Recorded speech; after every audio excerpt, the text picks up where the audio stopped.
अथ श्री एकाक्षर गणपति कवचम्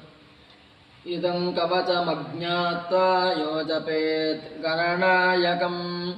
न च सिद्धिमाप्नोति मूढो वर्षशतैरपि अघोरो मे यथा मन्त्रो मन्त्राणामुत्तमोत्तमः तथेदं कवचं देवि दुर्लभं भुवि मानवैः गोपनीयं प्रयत्नेन नाज्येयं यस्य कस्यचित् तव प्रीत्या महेशानि कवचं कथ्यतेऽद्भुतम् एकाक्षरस्य मन्त्रस्य गणकश्च ऋषिरीरितः त्रिष्टुप्छन्दस्तु विघ्नेशो देवता परिकीर्तिता गम्भीजं शक्तिरोङ्कारः सर्वकामार्थसिद्धये सर्वविघ्नविनाशाय